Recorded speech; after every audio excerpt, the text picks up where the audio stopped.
Olá, boa noite. Você vai ver hoje no segunda edição. Caso Bárbara Pena. Júri deve dar somente amanhã a sentença do homem acusado de atear fogo à companheira e matar os filhos e vizinho em Porto Alegre. Ciúme que mata. Polícia prende mulher por matar o amante queimado. Bandidos nada cristãos. No centro do estado, assaltantes rendem freiras e roubam casa da arquidiocese. No Momento Agro, Alessandra Bergman fala sobre a possibilidade de fim da vacinação contra a febre aftosa no gado gaúcho. E ainda, você vai conhecer o exemplo de determinação e disciplina de Bianca. Aos 9 anos, ela é campeã de jiu-jitsu e quer ajuda para representar o Brasil nos Estados Unidos. O SBT Rio Grande, segunda edição, está no ar.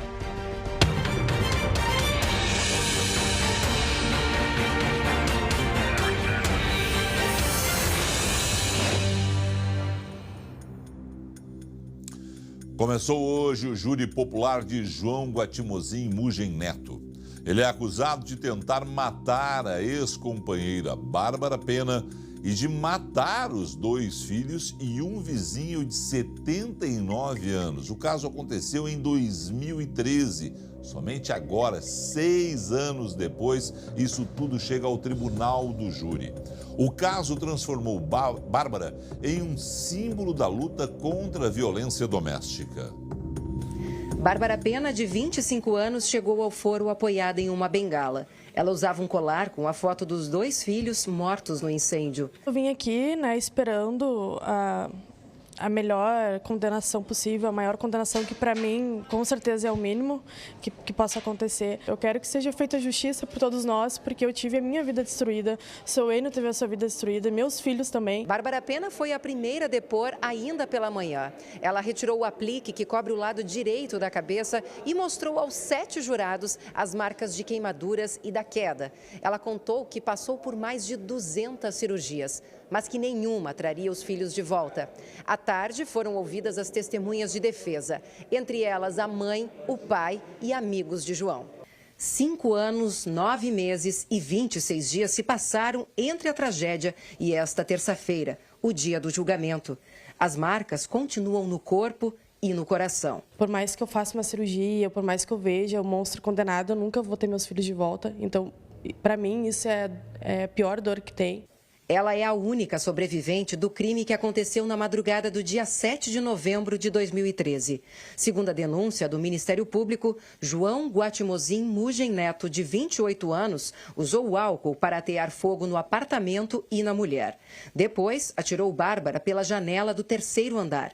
O fogo e a fumaça mataram as crianças de 3 meses e 2 anos de idade. Um vizinho de 79 anos que tentou socorrer as vítimas também morreu asfixiado. O réu foi preso no mesmo dia.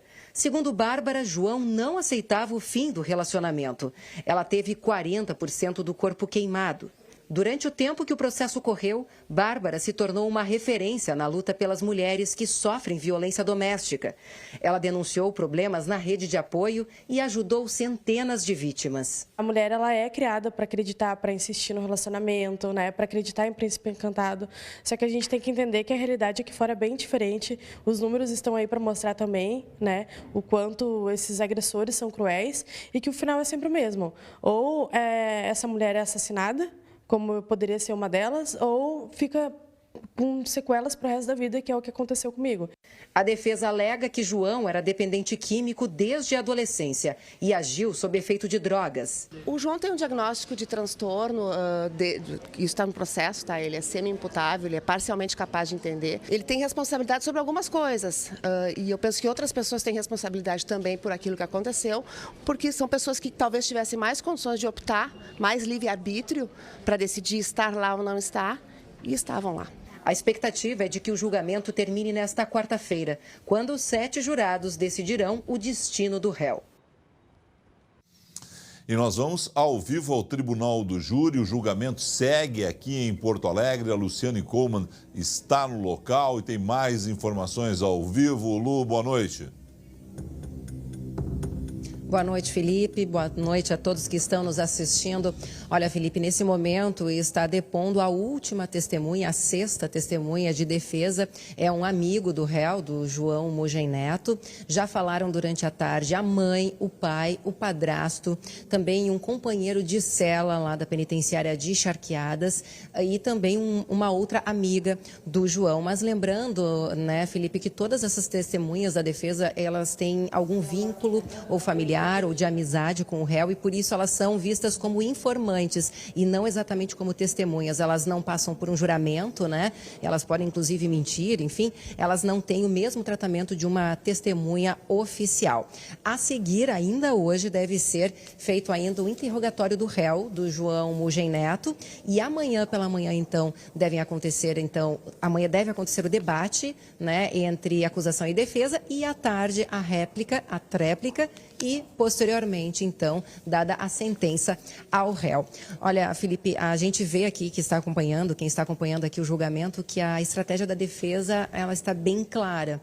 Primeiro, eles estão batendo no ponto da questão da dependência química, né, do uso de drogas do réu, ou seja, dizendo que ele não tinha consciência dos atos, né, de todos os crimes que ele acabou cometendo. E também eles estão batendo na tecla de que a Bárbara Pena sabia de toda essa dependência química, sabia de todos os problemas psíquicos dele e que sempre ofereceram ajuda, socorro e que por isso, por não ter pedido ajuda ou socorro para a família, ela também teria parte, né, de culpa em toda essa tragédia. A acusação diz que amanhã tudo vai ser esclarecido, né, que todos os argumentos, as provas, elas vão ser trazidas então para esse debate que começa às 9 horas da manhã aqui no Foro Central de Porto Alegre e que o réu vai ter sim a sentença merecida. Então a gente segue acompanhando, Felipe, logo mais o réu então ele deve passar pelo interrogatório aqui no Fórum Central e amanhã então a gente deve ter a sentença aí para ele, né, que é acusado aí por uma série de crimes, né, 2 homicídios de 2 crianças, a tentativa de homicídio da ex-companheira e ainda do idoso de 79 anos que tentou acudir, tentou socorrer as crianças, enfim, toda a família que estava no apartamento em chamas. Obrigado, Lu. A estratégia da defesa está clara e a doutora Tatiana tem todo o direito de montar a estratégia como ela quiser. Agora há um fato. Há 3 inocentes mortos. Não há como se pensar que alguém vá sair livre, leve e solto de um tribunal do júri onde 3 pessoas, 2 crianças e um idoso vizinho, que não tinha possibilidade nenhuma naquele momento de se defender, saíram mortos da ação desencadeada pelo acusado nesse momento. Eu espero que a pena seja exemplar, que nós tenhamos a culpabilidade confirmada pelo júri, que amanhã o trabalho da acusação seja muito bem feito e que ele pegue a pena máxima. Que, infelizmente, no Brasil, apesar de 3 mortes, 2 crianças e um idoso, não vai ficar muito tempo na cadeia, não. Infelizmente. Em outros casos seria prisão perpétua, cumprir pena integral.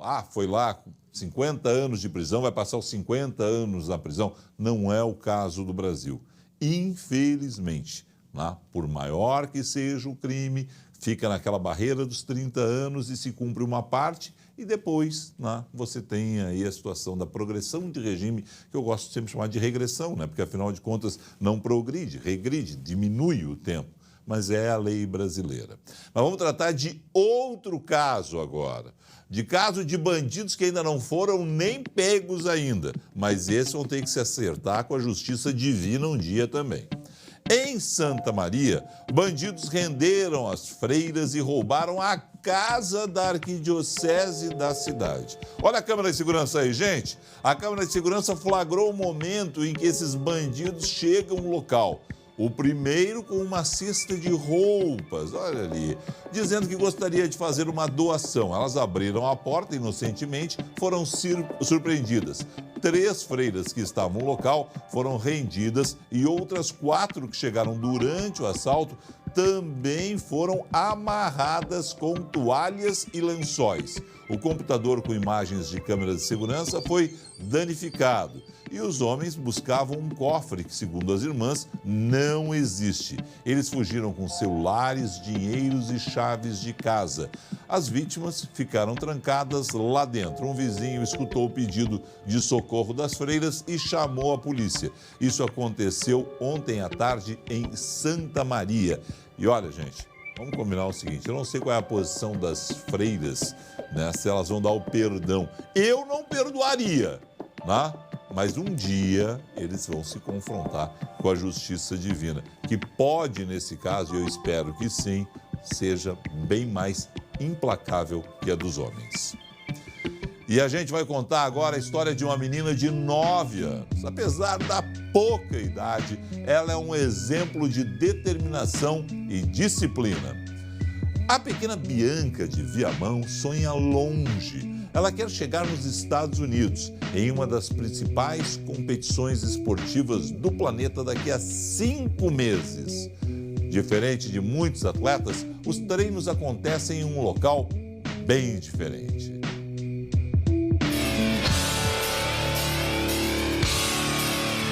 Bem-vindos ao espaço onde a Bianca treina jiu-jitsu. Peraí, jiu-jitsu? Numa estofaria? É, isso mesmo. Eu treinava jiu-jitsu, né? E aí o pessoal começou a pedir para mim começar a passar meu conhecimento. E aí foi indo. Aí eu vim para minha loja, abri um espaço, comecei a botar 6 folhas de tatame e começou a vir as crianças. Hoje já são 60 alunos e a estofaria está ficando com um espaço cada vez menor. Foi num campeonato em Lajeado que o treinador enxergou o potencial da Bianca, que tem 9 anos e mora em Viamão.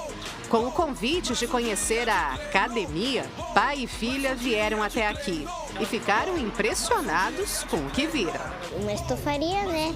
Não é uma academia normal, né? Que nem eu tô acostumada. Pensei, ela vai chorar, não vai querer, né? Saiu do treino, ela...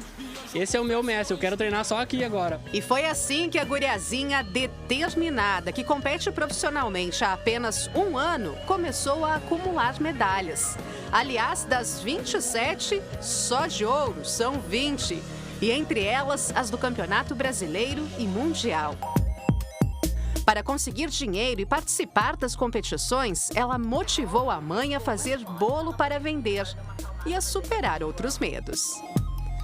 Ela que dá um impulso pra gente ir além, né? Porque se não fosse por ela, eu tava em casa. Agora o desafio da Bianca é fora do Brasil. Para participar do Pan Kids de Jiu-Jitsu, que acontece em fevereiro do ano que vem na Califórnia, nos Estados Unidos, ela precisa juntar dinheiro. Cerca de R$15 mil para custear a viagem, com hospedagem e alimentação. Mas conhecendo um pouquinho da Bianca, como a gente já conheceu, você também acredita que ela vai vencer mais essa? E depois que eu ganhei o Mundial... Opa, aí todo mundo, opa, essa guria tá indo pra São Paulo, vai pra Califórnia, tá indo pra muitos lugares, eu tenho que botar minha marca. Vale muito a pena patrocinar o esporte. É uma criança que ela batalha pelo sonho dela, tá correndo atrás de patrocínio. É uma criança dedicada pra caramba e se puxa, tenho muito orgulho de ser professor dela.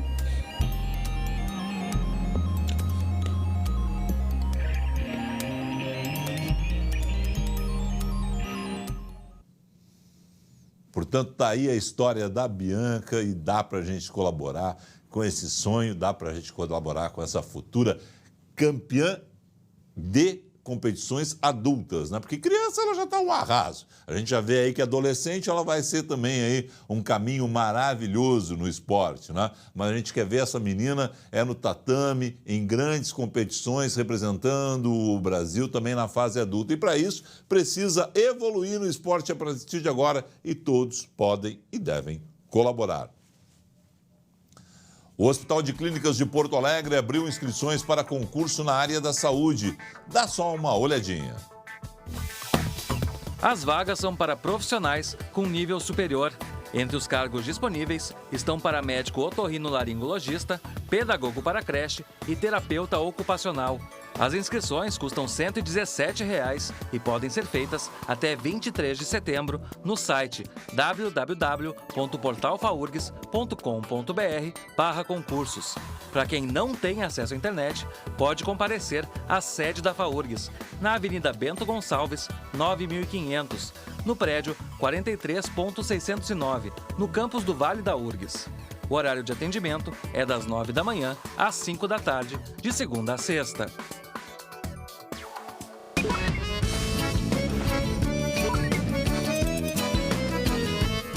A hora dela, Alessandra Bergman, seja bem-vinda. Obrigada, Felipe. Que espetáculo foi o Expo Inter? Me diz o seguinte, o que fica de legado, quais são as novidades, o que você tem ainda a respeito da nossa grande feira? Muitas coisas. A Expo Inter é maravilhosa até depois que ela acontece. Os expositores estão a cada ano lançando na feira novidades para os consumidores exigentes. Quer ver só? Eu visitei o estande da Farsul, do Senar e do Sebrae, que eles têm em conjunto lá. A Fabiane tem uma startup e ela inventou esse produto aí, ó, um conservador que triplica a vida útil das frutas de forma natural. E lá estava ela, mostrando o produto dela para os investidores. Este expositor aí da agricultura familiar lançou na Expo Inter o vinagre de mel. Eu provei, Felipe, é uma delícia, auxilia na hipertensão e ele tem também a cerveja de mel. Ambos produtos fermentados com pólen, uma coisa diferente aí que está acontecendo. Mudando de assunto, seguinte, a gente viu aquela maravilha da genética do gado do Rio Grande do Sul. E pode ter novidade em relação à vacinação da febre aftosa agora? Sim, a gente está numa semana decisiva para o setor, mas vai depender da auditoria dos técnicos do Ministério da Agricultura que estão no estado checando se os procedimentos a serem cumpridos estão ok, para que a vacina seja erradicada do nosso estado. Caso o nosso status sanitário mude mesmo e a vacinação contra a febre aftosa seja abolida, deve haver um grande impulso de negócios para os criadores, para os frigoríficos e toda a cadeia de carne. Bom para a geração de empregos, bom para o Rio Grande do Sul, Felipe. Maravilha, volte sempre com grandes notícias. Até a próxima.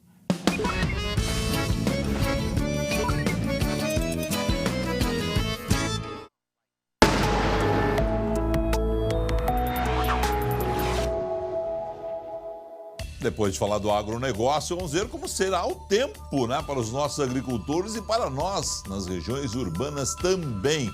Hoje foi mais um amanhecer frio no estado e este friozinho segue nesta quarta-feira.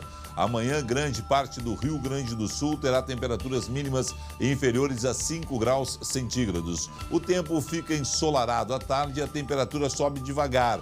Em Santa Maria, o termômetro fica entre 3 e 14 graus. Em Uruguaiana, a mínima pode ser de 5 graus e durante a tarde pode chegar a 16 graus. Para quem mora na capital, quarta-feira, parecido com o dia de hoje, maravilhoso, sol predominando, assim como o friozinho também, né? A temperatura fica entre 4 e 17 graus com sol amanhã, hein? E a gente volta daqui a pouco com informações sobre um crime que aconteceu em São Cepé. Por ciúmes, 2 mulheres mataram um homem queimado. E ainda, em Ijuí, bandido levou apenas 10 segundos para roubar um supermercado.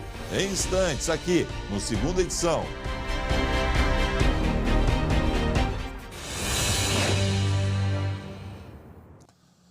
Gente, nós nos emocionamos tanto com a história aqui da Bianca Ribeiro de Viamão, essa menina craque do jiu-jitsu aí, campeoníssima, que a gente esqueceu de dar dica para você de como ligar e ajudar.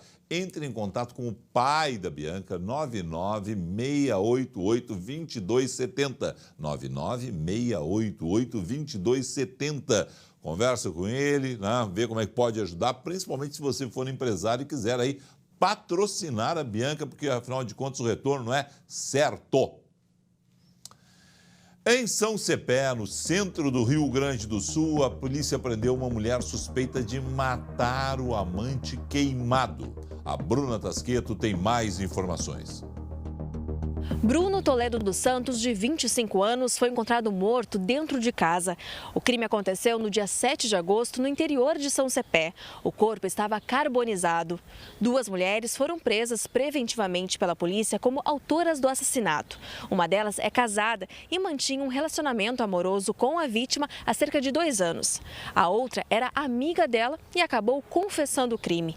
De acordo com a delegada, a morte foi planejada e elas devem responder por homicídio triplamente qualificado. O motivo para matar o amante, que foi queimado vivo, segundo a delegada, foi os ciúmes. O que as testemunhas nos falaram durante o inquérito policial é que era um relacionamento bastante conturbado, que a vítima não queria mais o relacionamento e a autora não aceitava a separação. É o típico caso que vale tanto para homens quanto para mulheres. Nós que condenamos aqui tantos feminicídios no Rio Grande do Sul, também temos que condenar um crime como esse. Se você está numa relação destrutiva como essa, sai fora. Procura ajuda, mas não fica perto de uma pessoa assim, porque afinal de contas vale para os 2 sexos. Há casos de feminicídios, há casos como esse de homicídios. Não é possível que você se mantenha em uma relação doentia. Acaba nisso, acaba em tragédia muitas vezes, infelizmente. Em Ijuí, bandido rouba mercado em apenas 10 segundos. Confira aí, The Flash. Os 2 chegaram usando capacete e pelo menos um estava armado. O carona, desce da moto e vai em direção ao caixa. Ele ameaça verbalmente funcionários, gesticula bastante com a arma em punho e aí sai do local rapidamente, The Flash mesmo. Foi levado cerca de R$400 nessa ação. Durante a fuga, a motocicleta foi abandonada. Os 2 ainda não foram identificados porque estavam de capacete. Isso aconteceu na noite passada. Mas rapidinho, cara mesmo. Foi ali, roubou e se mandou. Obrigado pela sua audiência. Fique com o SBT Brasil. Tchau.